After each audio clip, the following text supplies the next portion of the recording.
মাসেরও বেশি সময় ধরে সংঘটিত হওয়া ইরান যুক্তরাষ্ট্র যুদ্ধের ধারাবাহিকতায় যেন অবশেষে কিছুটা শান্তির পরশ লাগলো। ধ্বংসাবলীর সব প্রস্তুতি সম্পন্ন হয়েও শেষ পর্যন্ত স্থগিত হলো ইরানের উপর মার্কিন হামলা। পাকিস্তানের প্রধানমন্ত্রী শাহবাজ শরীফ ও সেনাপ্রধান জেনারেল আসিম মুনিরের বিশেষ মধ্যস্থতায় যুদ্ধের পথ থেকে সরে এসে আলোচনার টেবিলে বসতে রাজি হয়েছেন মার্কিন প্রেসিডেন্ট ডোনাল্ড ট্রাম্প। আপাতত 2 সপ্তাহের জন্য এই স্থগিতাদেশ কার্যকর থাকবে। শুক্রবার পাকিস্তানের রাজধানী ইসলামাবাদে 2 দেশের প্রতিনিধিরা এক হাই ভোল্টেজ বৈঠকে বসবেন বলে জানা গেছে।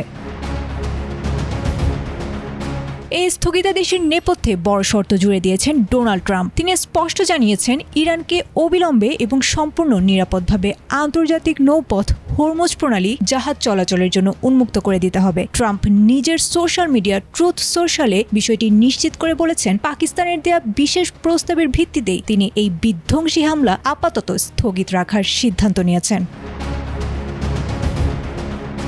এদিকে ইরানও বসে নেই। তারা নিজেদের পক্ষ থেকে 10 দফার একটি দীর্ঘ শান্তি প্রস্তাব পেশ করেছে, যাকে আলোচনার মূল ভিত্তি হিসেবে মেনে নিয়েছে ওয়াশিংটন। এই 10 দফার মধ্যে উল্লেখযোগ্য দাবিগুলো হলো ইরানের ওপর থেকে সব অর্থনৈতিক নিষেধাজ্ঞা প্রত্যাহার, হরমুজ প্রণালীতে ইরানের একক কর্তৃত্ব বজায় রাখা, যুদ্ধের ক্ষতিপূরণ প্রদান এবং মধ্যপ্রাচ্য থেকে মার্কিন সেনা প্রত্যাহার। ইরানের পররাষ্ট্রমন্ত্রী আব্বাস আরাকচি জানিয়েছেন, যুক্তরাষ্ট্র আলোচনার শর্ত মেনে নেয়ায় তারাও আপাতত আক্রমণাত্মক কার্যক্রম বন্ধ রাখবে।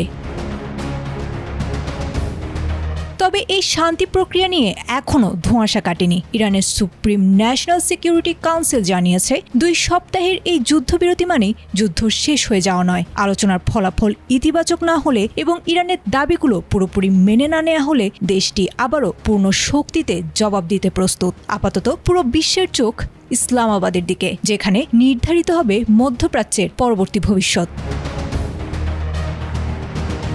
আয়েশা আক্তার, ATN বাংলা।